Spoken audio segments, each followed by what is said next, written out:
housekeeping. The Science Lab quiz part 2 is due this week. Please read part 2 of your lab. Be ready to come to lab and get that done. I want you also to look and see if you're missing any assignments. I know that there's a few people who have not taken quiz for chapters 4 and 5 that I don't have recorded scores for. So if you happen to be one of those people that was on quarantine, I'm looking for those, and you'll need to make arrangements to take that. So that's something that would be important for your grade, right? And sapling, I moved the dates back on sapling for chapter 7A and for chapter 7B, related to when we're going to get to the end of those, right?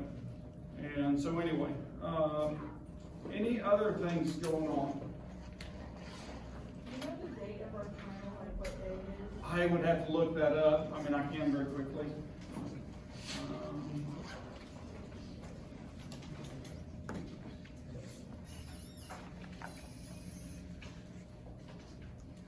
And there's another thing that goes with that, because I have classes, sections of both 1 and 2 of the same course. You can take it with either course, just to let you know that. So for May 2021, so Monday, Wednesday, Friday is 1:30 to 3:30 Monday, May the 3rd. The other option would be Wednesday, 1:30 to 3:30 on May the 5th. Okay, so that's available to you if you need it. So you have 2 or 3 finals on the same day, and you want to adjust one, you can. Okay, does that make sense? Yeah. Yes, sir. You mean December, right? Or do what? Oh, these. Go to final. I went to May, didn't I? Because I'm going to be out this year so bad. Let's look there and see if it's the same. At 1, it's December 15th, and then on Tuesday at 2, it's Saturday, December 12th. So you could go early then. Get off early for Christmas. So my bad.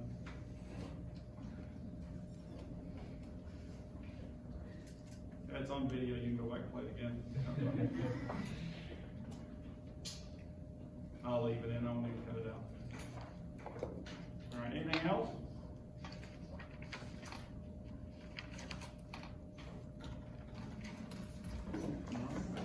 Oh, evaluations. You guys done the evaluations yet? Yeah. We're gonna have 95% response. Yeah. Please go do it. All right. Then we can get that reward or carrot. All right. Last time we were working on electron configuration, and I wanted to just remind you of a couple rules while we're doing this, right? This is a little review. And the first one is the Pauli exclusion principle. And what that says is that no electron, right, or more than one electron can't have the same 4 quantum numbers. So what that means is that those electrons have to be different. And so when I have a set of paired electrons, one of them will have an up spin and the other one will have a down spin. Okay? Plus 1/2, minus 1/2 when they're in the same orbital. Okay, cool, you guys with me? And so that last spin quantum number, they have to be different, plus 1/2 and minus 1/2. And so when you're filling in orbital diagrams, then you should represent that in the way you draw those. Okay? The second rule I want to remind you of is Hund's rule. Okay? And Hund's rule says that we want the most parallel spins when we have unfilled orbitals. Okay, so this is showing an example of orbital filling where the 1s is full, the 2s is filled, and then we have 2 more electrons in 2p, right, for the element carbon, and so we would show those as parallel spin. Okay, so that's Hund's rule. So those 2 rules are very helpful when you're making these orbital fill diagrams. Now, one of the things that we can actually use this idea for is magnetism, and we'll get there here in a minute. And we'll talk about that in terms of unpaired electrons. And so we stopped here and write the electron configuration. It's actually on the board, you just have to translate it. And so, write the electron configuration and tell me what element this is. Most of you identified it very quickly last time, right? Practice it one more time, especially if you didn't get it last time.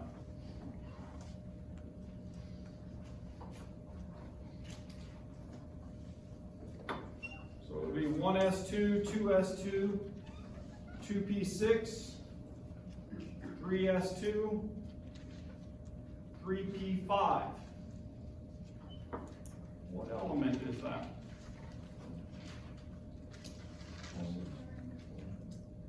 Is it chlorine? Yeah, that's chlorine, and so that's the electron configuration for chlorine. And this is the fill diagram over here on the right. Cool. You guys can handle this, I think. All right. How about you guys give me both electron fill and electron configuration for arsenic?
This is your fill order on the board, remember that.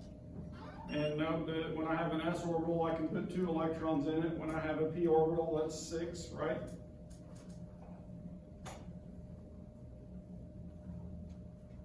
If I need the d, then how many can I put there? 10, right?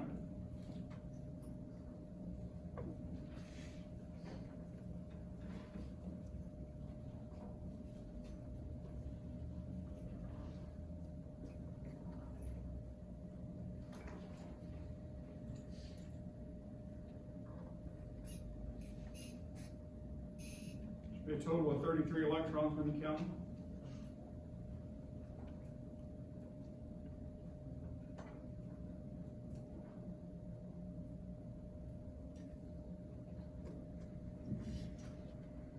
You ready?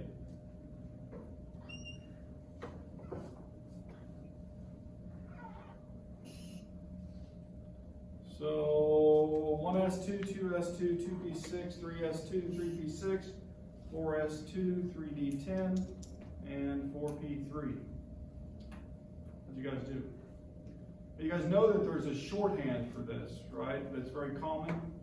And so you would start at the nearest noble gas. And so we would start for anything in this period, we would start at argon. And so we could write AR, right? And it's boxed in. And so where is argon in terms of reading this? Where would argon be? Where would I cut it? 3p6, right? So right there, that piece right there is represented by that box. Okay? And that's common to do it that way. Most often we don't write it out. Does that make sense? And a lot of times, then if we just start here, then we can write that part alone, but I want you to be in the habit of writing the nearest noble gas, okay? Identifying where you're starting and then finishing. Cool? Okay, so that's to shorten it up. All right. How about negative ions and positive ions? How do we do those? How do we do ions?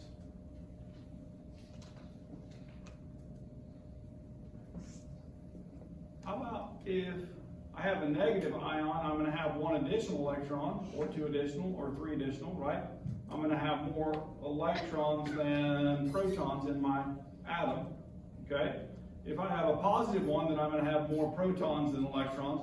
And so I just add or subtract depending on which direction I'm going. You guys with me? And in fact, this gets us to a place where we're going to start talking about bonding, okay? And that relationship, because when I make an ion, most things want to have a valence shell like the noble gases. And so then we start talking about isoelectronic series, meaning the same electronic series, and we'll look at some ions in that fashion, but let's do one first. And so for negative ions, we have an extra electron for each negative charge.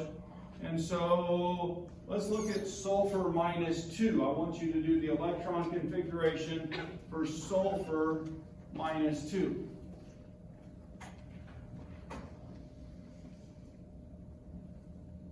Sulfur -2.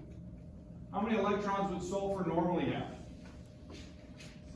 If it were 0, it'd have 16. How many does it have when it is -2? Has a total of 18 electrons, right? 18 electrons and 16 protons. Okay? Think about it from that perspective.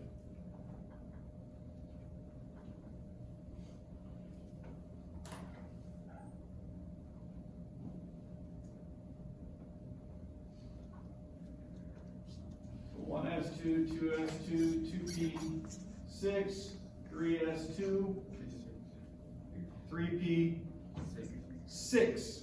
Right? So, wait a minute, isn't that the same electron configuration as argon? It is, isn't it? They're isoelectronic, right, in terms of the electrons.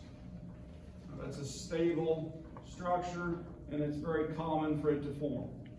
Okay? So, yes, it's the same. All right. How about a positive ion, all right? Remove electrons, one electron for each positive charge. And so if I do magnesium, all right, +2, do its electronic configuration.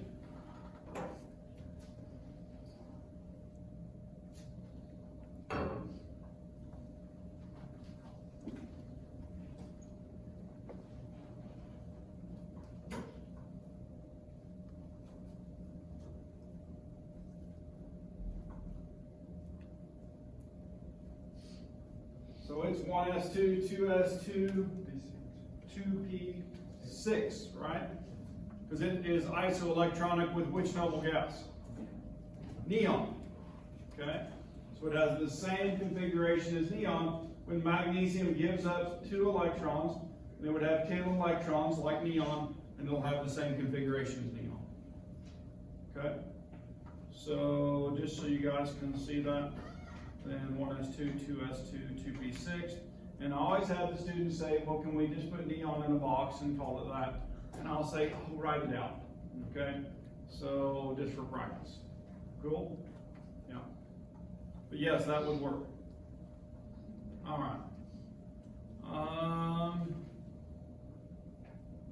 Now this one, I want you to do the same electron configuration for magnesium, except I want you to put one electron in an excited state. Okay? So what I want you to think about happening is that we still have the same number of electrons, right? Oops. Should do it this way because I don't have it. I thought I had it on the slide, but I don't.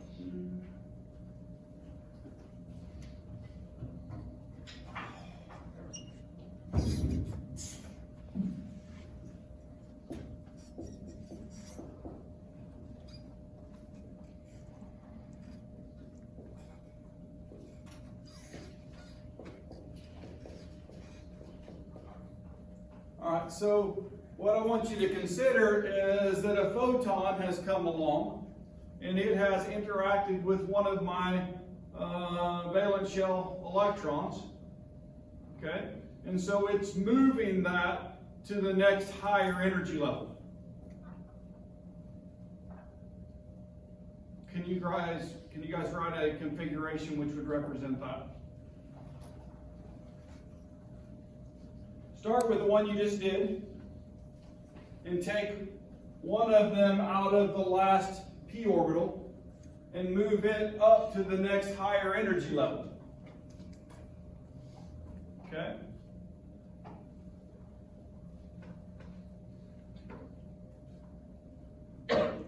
What's the next higher energy level?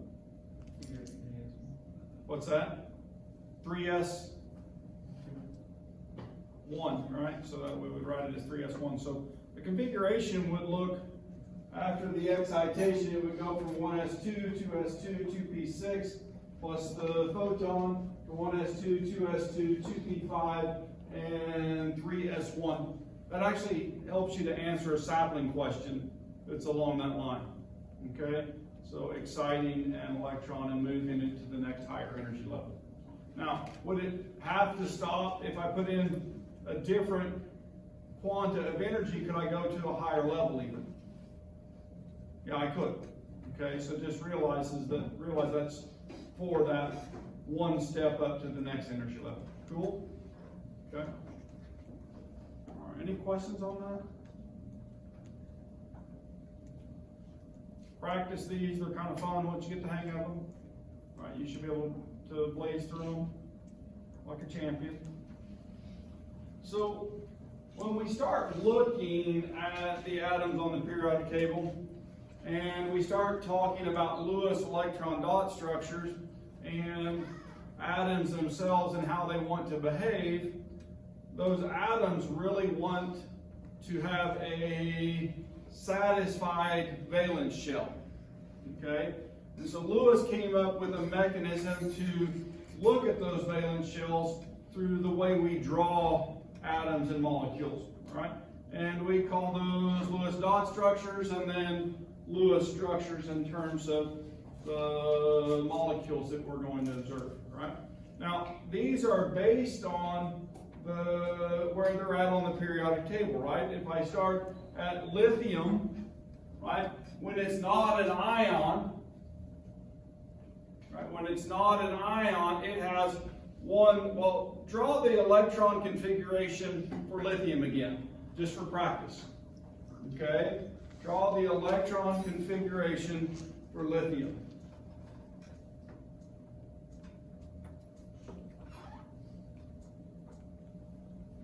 So it's 1s, 2, 2s1. So ignoring the 1s and only looking at the 2s, that's the electron in the 2s. Okay, you with me? And if I move over one, right, then those are the two electrons that would be in the 2s of any of the elements here, okay? And so that's what we're drawing in terms of these configurations. If I move over to carbon, what we have a tendency to do is just go 1, 2, 3, 4, right? You guys with me?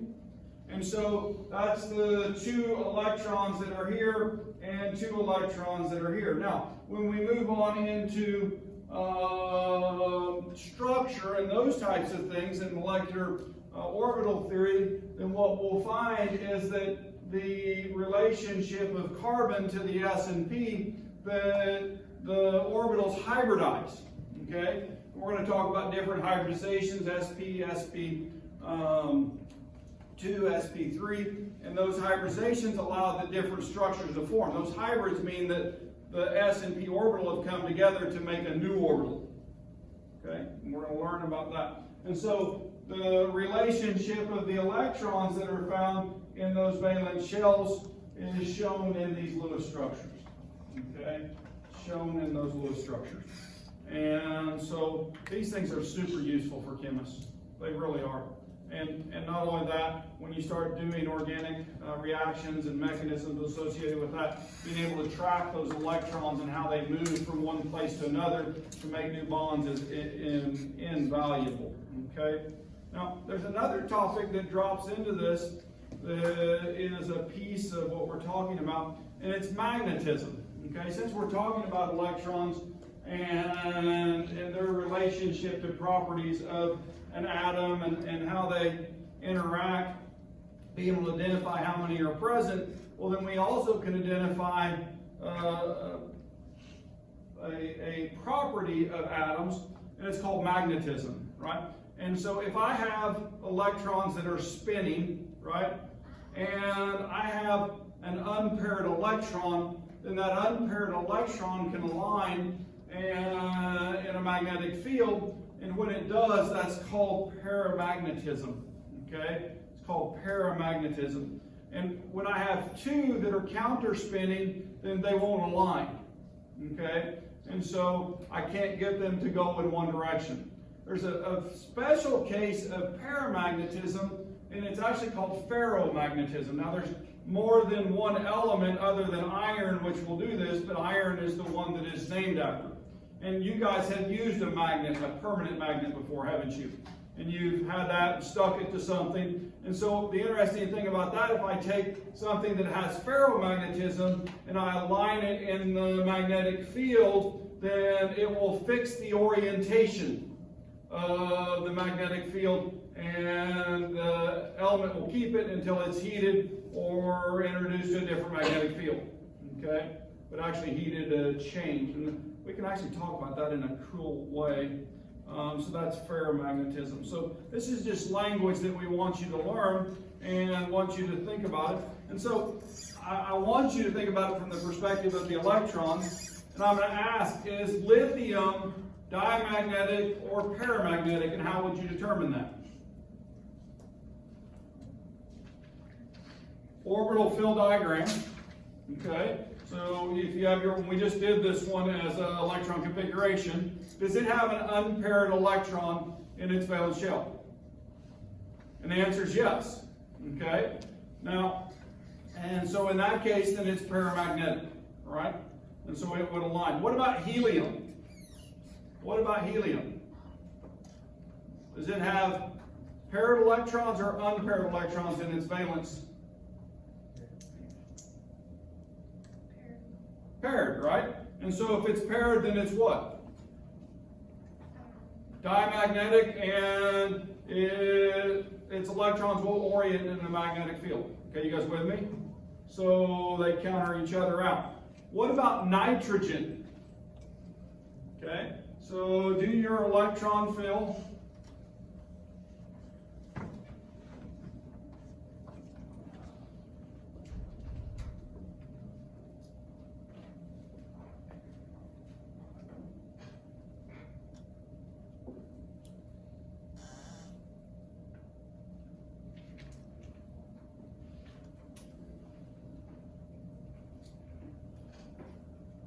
So in 2p3, how many unpaired electrons are there? 3. There's 3 unpaired electrons. So nitrogen is paramagnetic.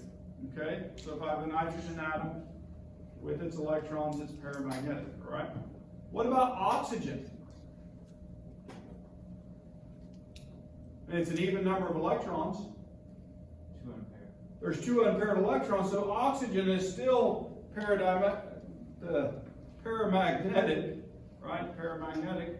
And so be aware of that even though it has an even number of electrons, and you may think that they're all paired, you guys catch that?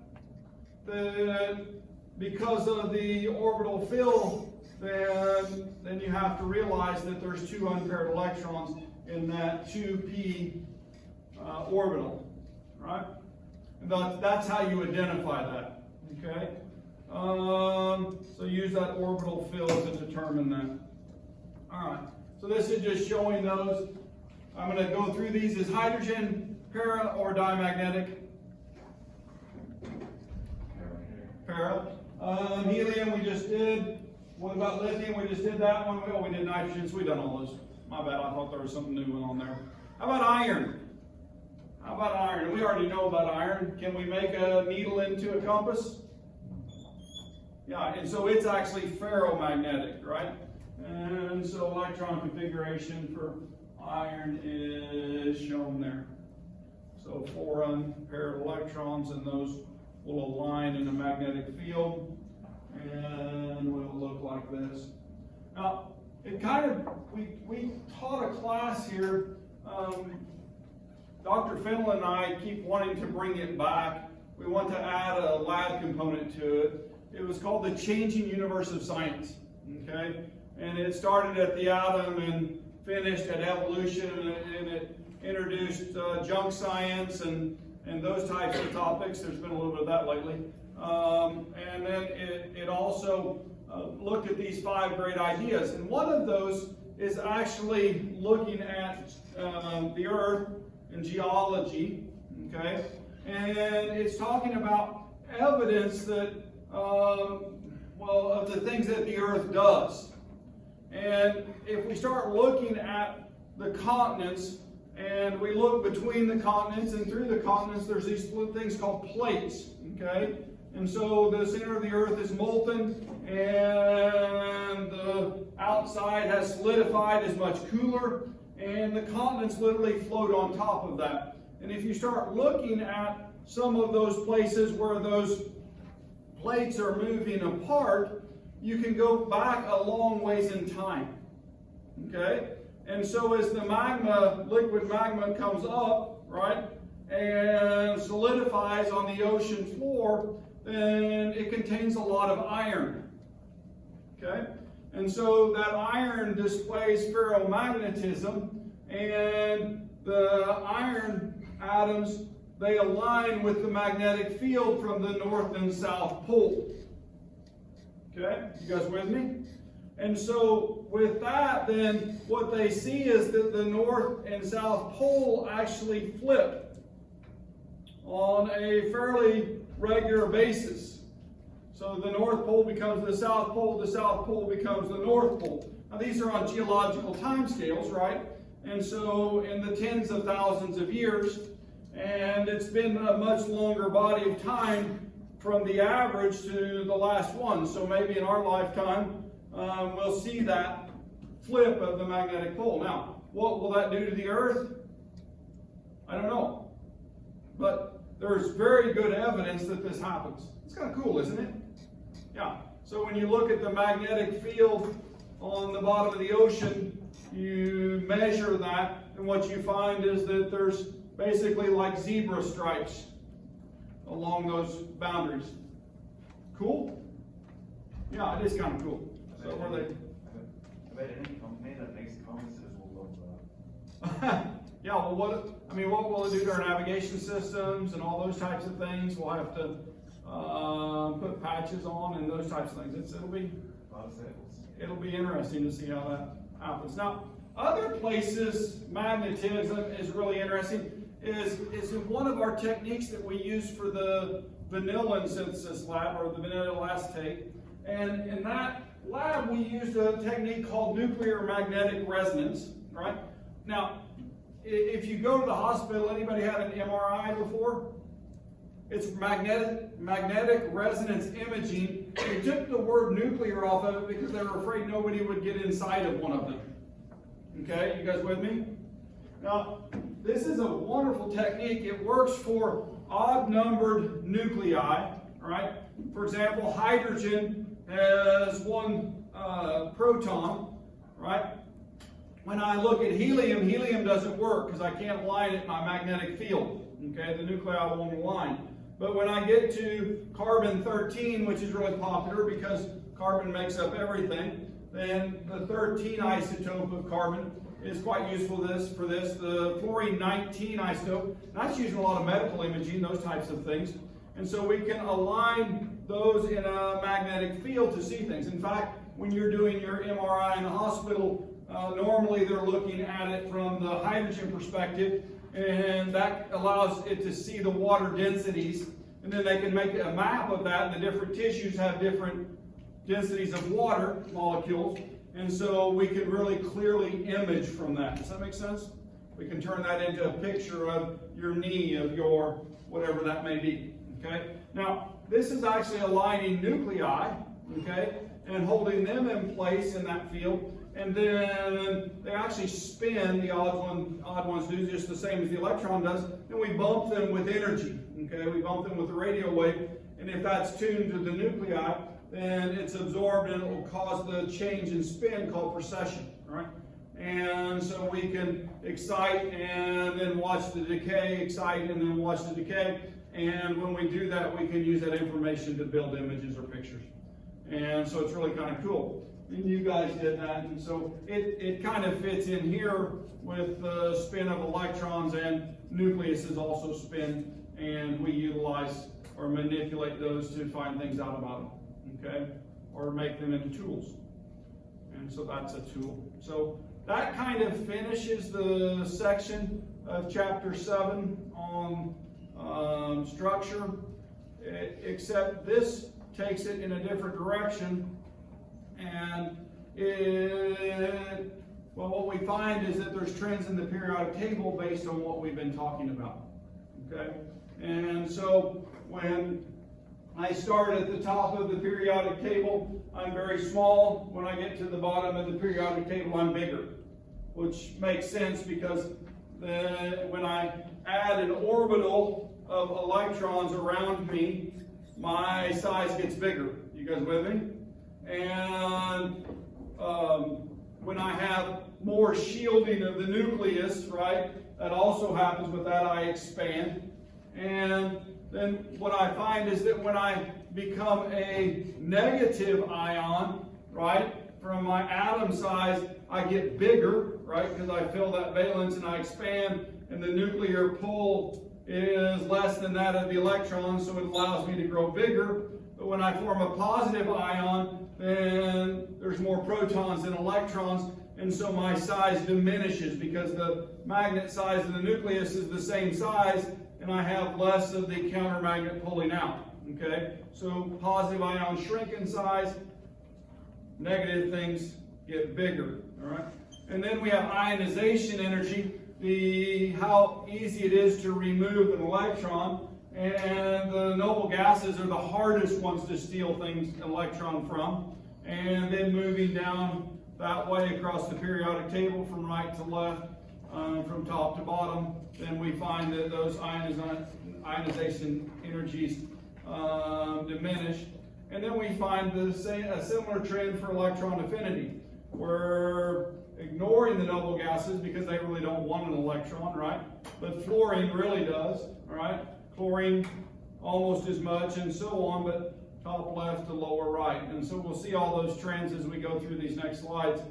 All right, atomic radius decreases from left to right across from the periodic table, and as nuclear charge increases, the number of electrons increase. However, the nucleus acts as a unit charge. It's like a magnet, right? It's the same size magnet, and pulling independently, pulling electrons toward the nucleus and decreasing the size. So it's better to see it in a picture. All right, so here's the picture. So if we're looking, we can see the largest and the smallest is here, but all right, those two. And so we can see it increasing. Now there are some exceptions. You guys notice like polonium down here? So this isn't exact, all right? It's the way those electrons stack in that valence shell. And so that makes a difference, but you see the general trend, we go from big to smaller. So when Sapling is asking you to identify which is larger and smaller, I will warn you, you should pull up this in your textbook and look, because sometimes they will pick some that don't match the trend. Does that make sense? No, sometimes they will, on my test, I will just ask you the trend. Okay? I don't want you to have to memorize it. I want you to be aware of the trend. Does that make sense? Yeah. So Sapling will ask you to be more specific. So what causes this? There's a couple things, as we just said. Number one is the effective nuclear charge. And so each additional electron shell shields those outer electrons, right? You guys with me? So it allows them to move a little bit farther away from the magnet. Okay? The inner electrons push those outer ones out, and so there's less hold on them. So in other words, that's why we get bigger as we go down. All right. So, that's all right. I was just gonna repeat myself one more time. The atomic radius decreases from left to right, or I always, for some reason, like to start on the right and go to the left, and so it increases going that direction. So whichever way you want to look at it, decreases from here to there. Cool? Yeah. All right. So here's atomic radii of SP and D block elements. So this is putting them all out there. And so we see we start large and we go to small. And then you, like I said, you see a few exceptions to that trend that you want to be aware of.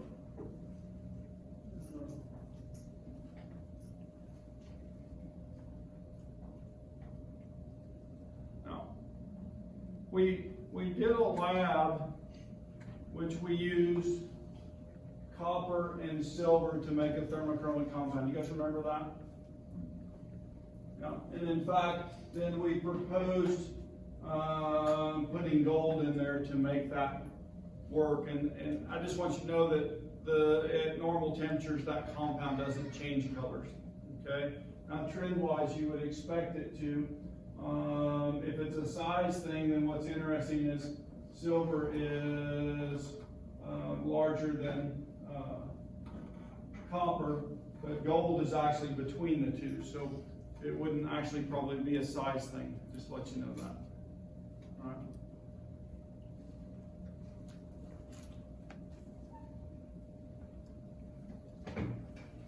All right, so when things form ions, it's the same trend as for atomic radius, but remember, positive ions, they get smaller than the atom, and negative ions get larger than the atoms. Okay? So positive gets smaller, negative ions get larger. All right. So in this section, we can start talking about isoelectronic series and series of negative ions, noble gas atom, and positive ions with the same electron configuration, and size decreases as positive charge of the nucleus increases. Size increases or decreases as the positive charge increases. So if I'm looking right at oxygen, for example, when it's O2 minus, right?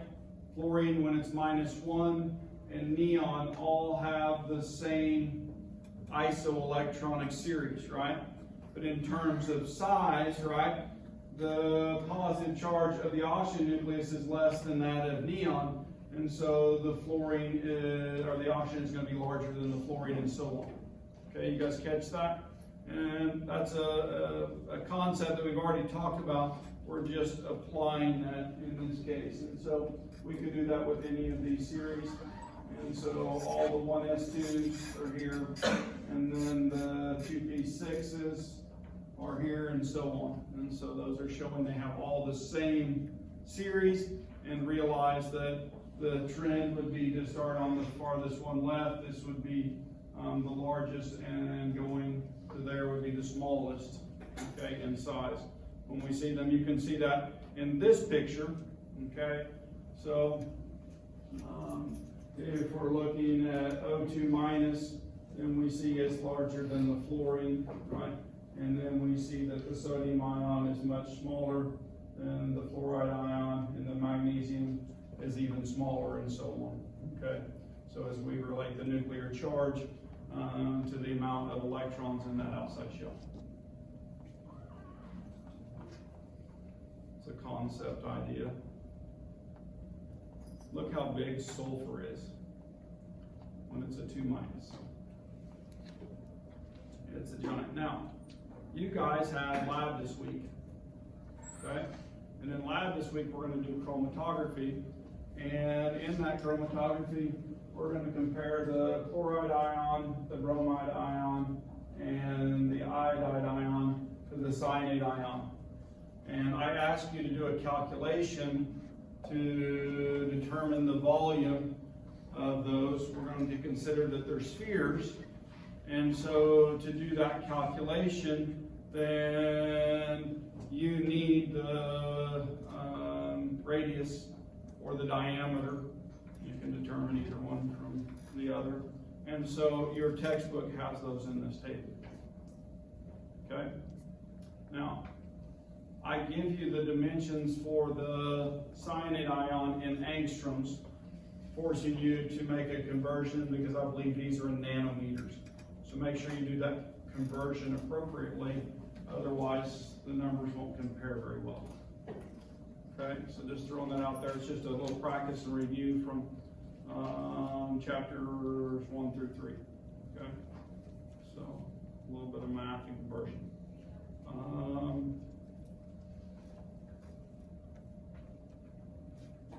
All right, ionization. What is it to be an ion? When I say fluorine atom ionizes, what does that mean?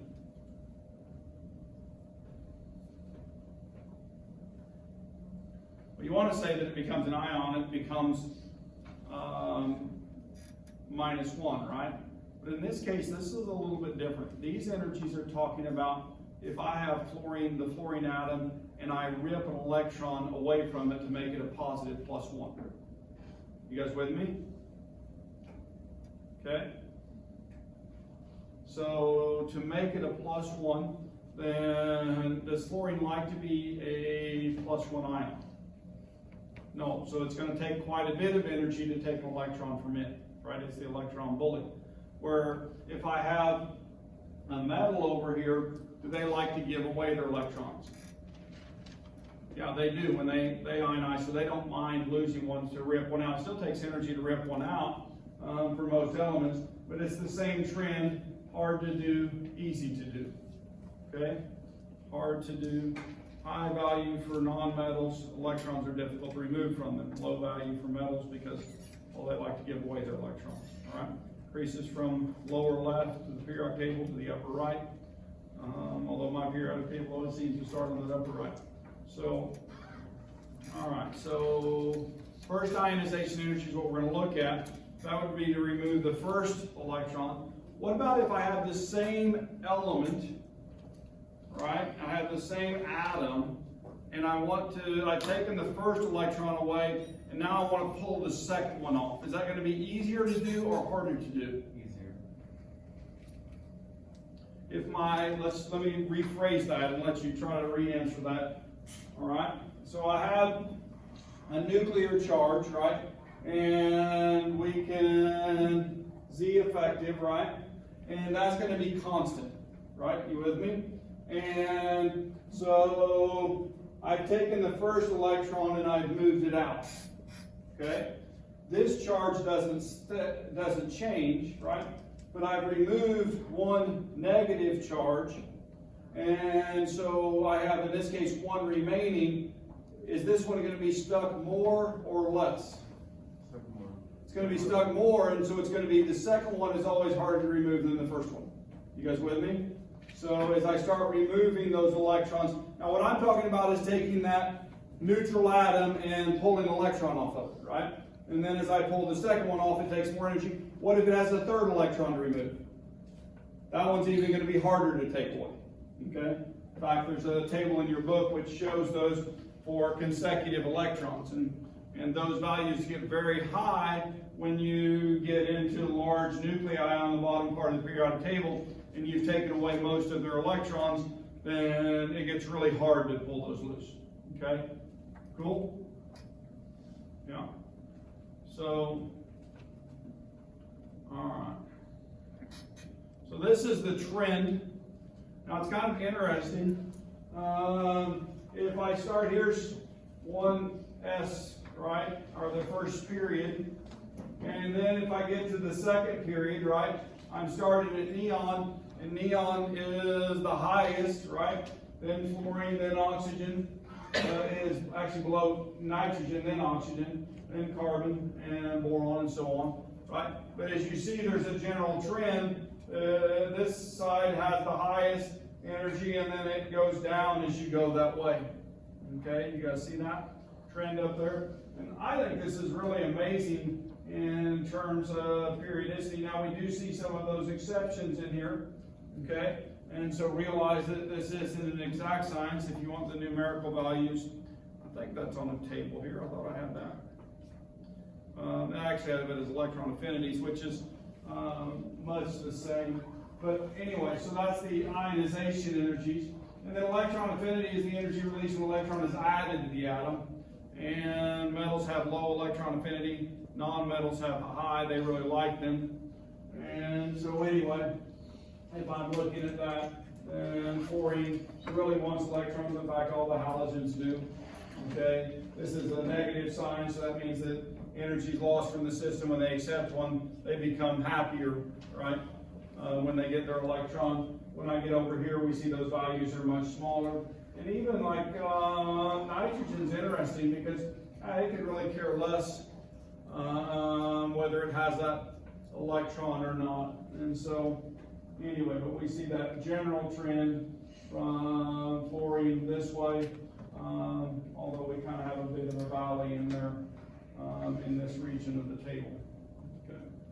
So that's how much energy is lost when I add an electron. Extras. All right.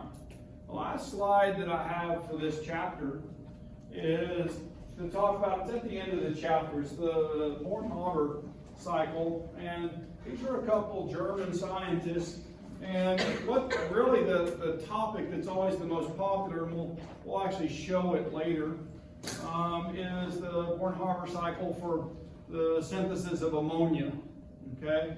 But what their work, they won the Nobel Prize, and what they did was they looked at reactions, and they said that, well, reactions are stepwise processes, okay? Reactions are stepwise processes, and so when this reaction happens, then in the cycle, well, first, for example, we need to put energy in to get the potassium where it will react with the fluorine gas, and so we have to take this into the gas phase, okay? And so there's a piece of energy to move that into the gas phase that starts. And then once we get into the gas phase, then for this to lose an electron, right, and this to gain an electron, then there's an energy transition. And so they walk through those steps for any given process, or the ones that they measured, and they showed that these were the steps that were occurring, and they used a law. Anybody know what law they used to sum the steps? Hess's law. Do you guys remember Hess's law? Where we had delta H for each step and we added those together? That's what the Born-Haber cycle does. It uses Hess's law to look at a multiple step process. This reaction, if you look in your textbook, I believe is 5 steps for it to go from reactant to product. And so you can follow that through if you would like. All right. So that's all I've got for chapter 7. We'll pick up chapter 8 next time. When you guys want to have a quiz? About a week and a half? The week 14 on Wednesday. I'll announce Wednesday or Friday when we get there. So when I do a couple lectures. But just be aware that's coming in that 14th week, Wednesday or Friday that week.